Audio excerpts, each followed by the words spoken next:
भी हमारे बीच है और देखा जाए आज मीडिया को आपने बुलाया है तो कुछ खास बातें हैं जो मीडिया के सामने रखना चाहते हैं। कौन सी ऐसी बातें हैं जिनको मीडिया के सामने रखेंगे?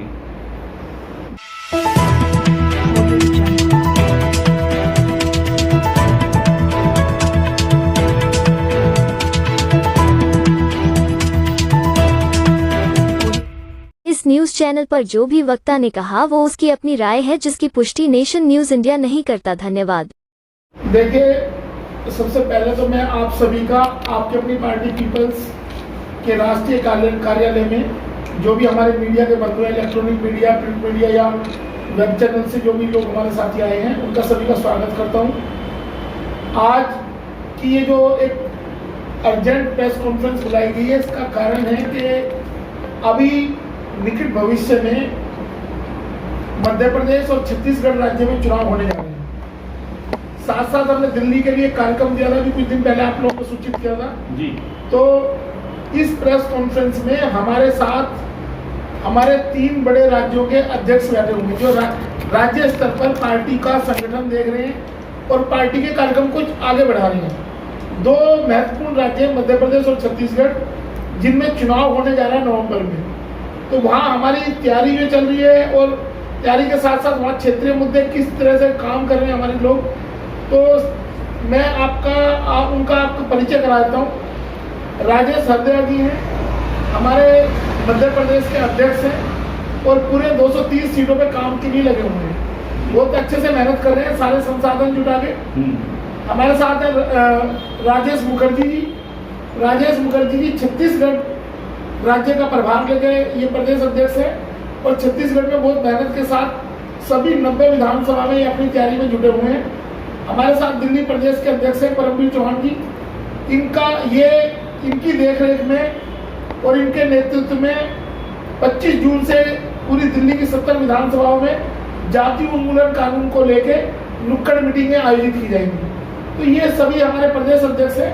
ये अपने अपने राज्य के बारे में आपको जानकारी देंगे और आपको हम एक बार फिर स्वागत करते हैं। हम चाहते हैं कि देश के कोने कोने तक आप हमारे प्रदेश अध्यक्ष जो भी हैं, जिन राज्यों से आए हैं, उनकी बात पहुंचाएं। तो पहले राजेश हरदया जी हैं, आप इनसे इंट्रैक्शन कर सकते हैं और इनसे बातचीत जो भी क्वेश्चन आपका करें। राजेश जी क्या कहना चाहेंगे? मध्य प्रदेश के बारे में आपको जो जिम्मेदारी दी गई है प्रदेश अध्यक्ष के लिए, क्या आपकी जो है कि तैयारियां चल रही हैं, किस तरीके की आप जो है कि टीम गठित कर रहे हैं, थोड़ा वो जानना चाहिए। सबसे पहले इंट्रोडक्शन दीजिएगा। जी सर, आप लोगों का हमारे इस प्रेस कॉन्फ्रेंस में स्वागत है और मेरा नाम जो है राजेश हरदया है। मैं मध्य प्रदेश से बिलोंग करता हूँ। मेरे को जो बड़ी जिम्मेदारी दी गई है उसके संबंध में मैं आपको बताना चाहता हूँ कि मैंने लगभग पिछले एक साल से पूरे मध्य प्रदेश का विजिट किया। हर विधानसभा का विजिट मैं कर चुका हूँ और मेरी तैयारी जो है पूरी 230 सीटों को लड़ने की है और मैं मध्य प्रदेश को एक विकल्प के रूप में देना चाहता हूं आपकी अपनी पार्टी पीपल्स को। और हमारे यहाँ जो है मध्य प्रदेश में अभी बड़ी बड़ी पार्टियां जो हैं वो धर्म को मध्य प्रदेश की जनता को अफीम के रूप में दे रही हैं और मेन मुद्दे जो हैं हमारे मध्य प्रदेश में ट्राइबल एरिया है, वहाँ पर बहुत बड़ी बेरोजगारी की समस्या है, लोगों के पास इनकम कम है, महंगाई का भी मुद्दा है और ऐसे इन मुद्दों को लेकर के हम जो है विधानसभा चुनाव में जाएंगे। जिस तरीके से मेरा विजन क्या लेके चल रहे हैं आप मध्य प्रदेश में? पार्टी का विजन है हर हाथ में रोजगार हो और हर किसी से हमें मिले सहयोग। मध्य प्रदेश में देखा जाए 60% ओबीसी कम्युनिटी की आबादी है। क्या ओबीसी कम्युनिटी पे आपकी अपनी पीपल्स पार्टी का भी फोकस है? जी हाँ सर, मैं भी ओबीसी कम्युनिटी से आता हूँ। हाँ। और मैं जिस समाज से बिलोंग करता हूँ वो भी 16% में है मध्य प्रदेश में। और ओबीसी बहुत सारे संगठनों से हमारी बातचीत चल रही है, संगठनों के साथ बैठक हो रही है और संगठनों का रुझान भी जो है आपकी अपनी पार्टी की तरफ बन रहा है। क्या योजनाएं हैं ओबीसी कम्युनिटी के लिए अपनी पार्टी की? ओबीसी को लेकर के योजनाएं ये हैं, हम 230 सीटें अगर फाइट करते हैं और हमारी सरकार बनती है तो जो ओबीसी की मांग है 52% की, वो हम उसको पूरा करेंगे। सर, शिवराज मामा का जो किला है लंबे समय चलता रहा, उसे कैसे ध्वस्त कर पाएंगे? शिवराज मामा का किला तो शिवराज मामा खुद ही ध्वस्त कर रहे हैं। जी। जो आज मध्य प्रदेश में भ्रष्टाचार फैला हुआ, नशाखोरी फैली हुई है, ये सारा शिवराज मामा के किला ढहाने के लिए पर्याप्त है। क्या सबसे बड़ा मुद्दा है वहाँ पे इस समय जो है कि क्या समस्या है वहाँ? सबसे बड़ी समस्या तो जो राष्ट्रीय समस्या है बेरोजगारी की, वो है। जी। ग्रामीण क्षेत्रों में जो विकास यात्रा चल रही है, जो विकास यात्रा दिखाई जा रही है, हकीकत में ग्रामीण क्षेत्रों में वो विकास नहीं है आज भी। ठीक है, सचिवालय में भी आग लगी थी तो बताया जाता है काफी बड़ा लेवल पे भ्रष्टाचार के चलते ऐसी आग लगाई गई है या लगी है, क्या आपका कहना है सर? ये सारी जो है गतिविधियां जो हो रही हैं, वो अपने पापों को छुपाने के लिए किया जा रहा है। और हो सकता है, मेरा ये मत है कि उसमें भ्रष्टाचार हो। बहुत सारे भ्रष्टाचार पिछले समय में निकलते भी रहे। ठीक, आपको इसके बाद आप अपना इंट्रोडक्शन सर इधर कर दीजिए। हाँ जी, थोड़ा क्लोज दो, आगे बस। राजेश मुखर्जी जी है, छत्तीसगढ़ से हमारे प्रदेश अध्यक्ष अपना हैं। इंट्रोडक्शन देंगे। आप लोगों का सबका स्वागत है। मैं राजेश मुखर्जी, छत्तीसगढ़ से थोड़ा लाउडली प्लीज, दोबारा से एक मिनट थोड़ा लाउडली बोल दीजिएगा, थोड़ा तेज, और दोबारा से इंट्रोडक्शन दे। आप लोगों का सबका स्वागत है। मैं राजेश मुखर्जी, छत्तीसगढ़ से आपकी अपनी पार्टी पीपल्स का प्रभार मुझे दिया गया अध्यक्ष पद का, और मैं पूरे 90 विधानसभा में तैयारी कर चुका हूँ और मेरी तैयारी जोर शोर से है।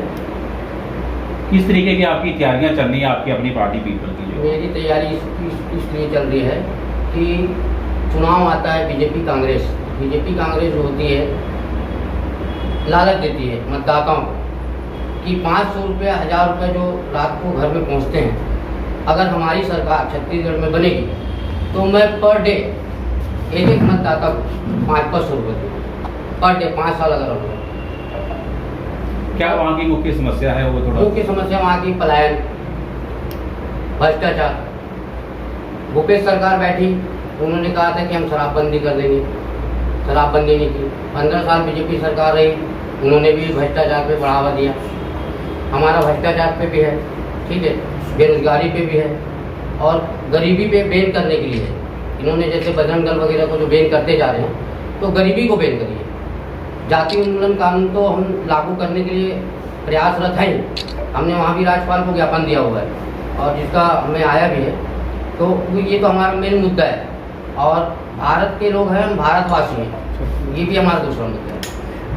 देखा जाए आदिवासी क्षेत्र है आपका एरिया जो है, आदिवासियों को आए दिन तमाम तरह की परेशानियां रहती है, तमाम उनके साथ शोषण अत्याचार होता है। क्या आपकी अपनी पीपल्स पार्टी उनके लिए भी कुछ काम कर रही है? उनके लिए काम कर रही है।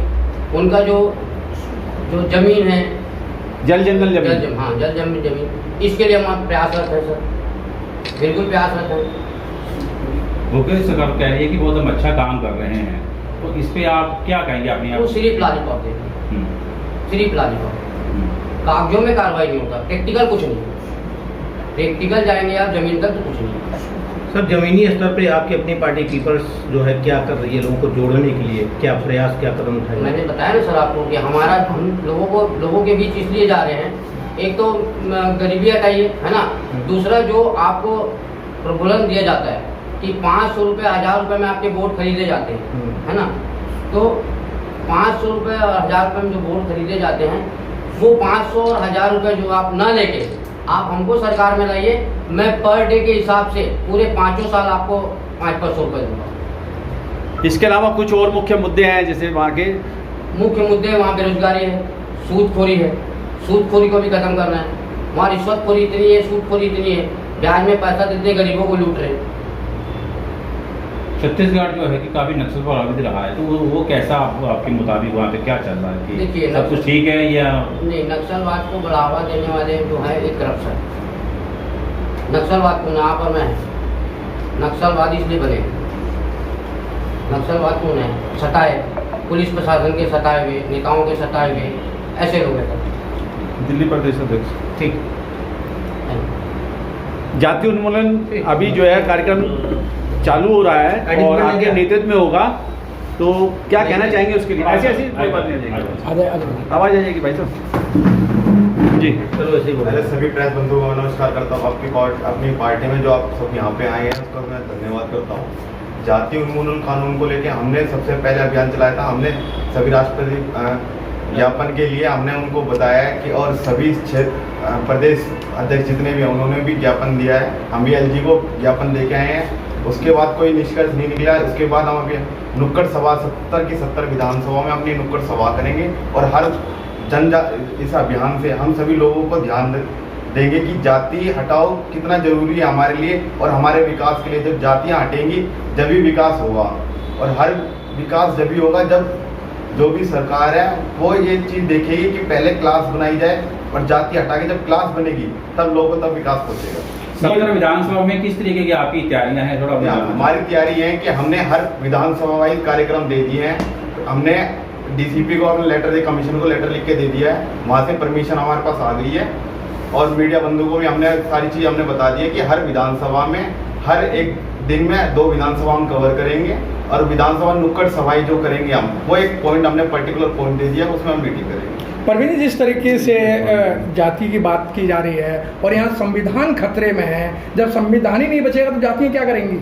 संविधान खतरे में, संविधान को बचाने के लिए ही ये स्टेप लिया जा रहा है आपकी अपनी पीपल पार्टी की तरफ से कि हम ये सब काम करेंगे जब भी हम संविधान बचा सकते हैं। सभी इनको जागरूक करने के लिए ही हम ये मुद्दा लेके आए हुए हैं। जी भानु जी, आप पार्टी में अहम भूमिका निभा रहे हैं और देखा जाए तो बहुत बड़ी जिम्मेदारी आपके कंधों पे है।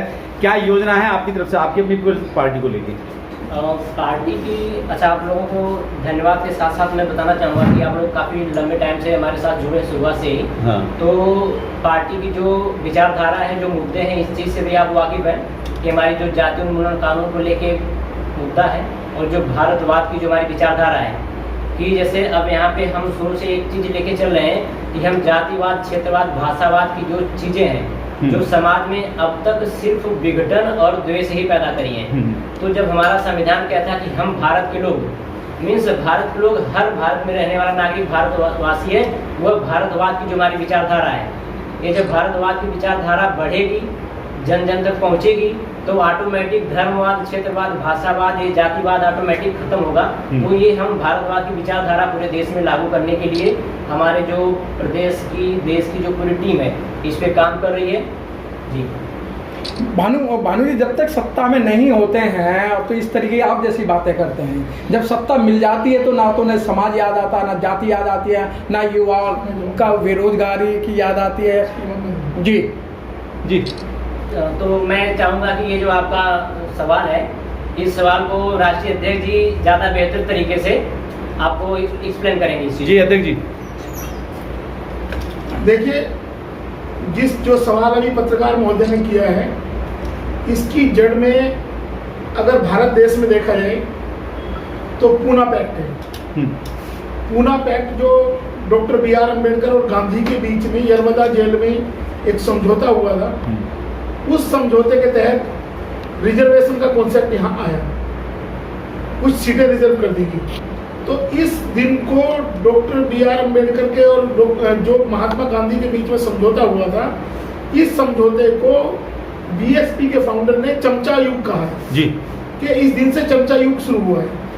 हम आपको इतिहास में इसलिए ले जा रहे हैं, सॉरी आपको लगेगा टाइम ज़्यादा लगेगा, कि अगर 1950 के बाद से आज तक का इतिहास आप देखेंगे और जो लोग SC ST जो हमारे ट्राइबल्स के रिप्रेजेंटेटिव रहे हैं, अब इन लोगों ने, ये सभी लोग किसी ना किसी पार्टी के द्वारा नामित किए हुए कैंडिडेट रहे हैं। पार्टी द्वारा इनको चुना गया, समाज के द्वारा नहीं चुना गया इनको। और पार्टी जिन लोगों को चुन के भेज रही है वो पार्टी के चमचे बन के रह गए हैं, वो समाज के लिए काम नहीं कर रहे हैं। इसलिए जाति उन्मूलन कानून का विरोध, ये जो लोग मलाई खा रहे हैं रिजर्वेशन के नाम पे, चाहे अधिकारी हैं, चाहे MP MLA हैं, अगर आप देखेंगे तो पिछले 75 साल में इनकी संख्या लाखों में है। जो MP भी बने रिजर्व सीटों से, MLA भी बने, और इन लोगों ने क्या है कि अपने परिवार को सुदृढ़ करने के लिए काम किया। जिस समाज के लिए काम की बात करी थी, जिस तरीके से डॉक्टर BR अम्बेडकर ने 1956 में ये बात कही कि मुझे मेरे समाज के पढ़े लिखे लोगों ने धोखा दिया है, तो आपकी अपनी पार्टी पीपल्स इस बात को रखती है आपके सामने कि अगर इस देश में बैकवर्डनेस है, अगर SC ST OBC जिन लोगों का भला होना था उनका भला नहीं हो पाया है, तो इसके लिए वो चुने हुए नुमाइंदे जो पार्टियों द्वारा प्रायोजित किए हुए लोग थे और समाज के द्वारा प्रायोजित किए हुए लोग नहीं थे। इसलिए इस देश में उन लोगों के आज भी बैकलॉग की प्रॉब्लम चल रही है, आज भी रिजर्वेशन से लास्ट पीढ़ी तक फायदा नहीं पहुंच पाया है।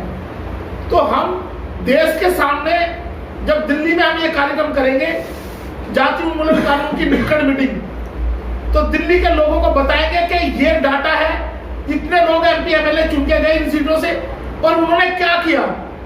संसद में अगर कोई घटना घटती है किसी के साथ, किसी पे अत्याचार होता है, तो उसके बारे में कोई भी आवाज नहीं उठाता, उसकी पार्टी उसको बोल देती है इस मुद्दे में चुप रहना है, तो वो चुप होकर बैठ जाता है। अगर आप समाज जिस सीट से चुन के आए हैं उस समाज के हित की बात नहीं कर सकते, तो आपको उस सीट पे चुने जाने का कोई हक नहीं है। इसलिए जो लोग हमारे इस कार्यक्रम को, जाति उन्मूलन कानून को, सबसे पहले जो मलाई चाटने वाले लोग हैं रिजर्वेशन के नाम पे, वो विरोध करेंगे कि रजिस्टर रिजर्वेशन खत्म हो जाएगा। सबसे पहला सवाल ये आएगा और हम इस सवाल का जवाब जनता के बीच में नुक्कड़ मीटिंग में देंगे जाके, जो हमारी नुक्कड़ मीटिंग में होंगी उनमें बताएंगे कि जिन लोगों को चुन के भेजा था उन्होंने क्या किया और होना क्या चाहिए था।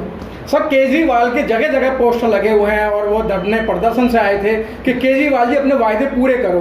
दलित समाज के लिए, खासतौर जो सफाई कर्मचारियों के लिए जो वायदे किए थे, आज वो पूरे नहीं किए जा रहे हैं और आए दिन शोर शराबा, धरने प्रदर्शन चल रहे हैं। अगर दलित समाज अपना लालच छोड़ दे, अगर वो दारू मुर्गा साड़ी के साथ साथ 200 यूनिट फ्री बिजली और पानी की समस्या को छोड़ दे, तो दलित समाज का उद्धार हो सकता है। अगर वो लालची बना रहेगा तो उनके वोट ऐसे ही लूटे जाते रहेंगे, उनके कभी सुधार नहीं होने वाला है। ठीक है, आदिपुरुष फिल्म चल रही है, एक आदिपुरुष जो है पिक्चर है, तो उसको लेकर काफी विवाद चल रहा है। उसमें बताया जाता है कि मैन के जो है कि शब्द जो है गलत इस्तेमाल करके, तो इसमें क्या। अब आप ये, मैं आपको कश्मीर फाइल्स और बीच में अभी कुछ दिन पहले केरला स्टोरी चली थी, आदिपुरुष भी शायद उसी, आदिपुरुष भी वही है, आदिपुरुष भी उसी प्रोपेगेंडा का हिस्सा है।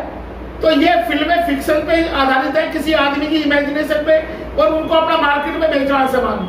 अगर आप ऊपर सामान के ऊपर कुछ अच्छा सा रैपर लगा दोगे और उसके बाद लगेगा कि हाँ ये तो बहुत अच्छी चीज है, तो वो तो उसका जवाब तो ये जो सरकार है वही देंगी कि सरकार ऐसे प्रोपेगेंडा क्यों चला रही है कि एक के बाद एक प्रोपेगेंडा फिल्में बनने लगी है। समाज में सुधार के लिए या देश को दिशा देने वाली कोई फिल्में नहीं बन रही।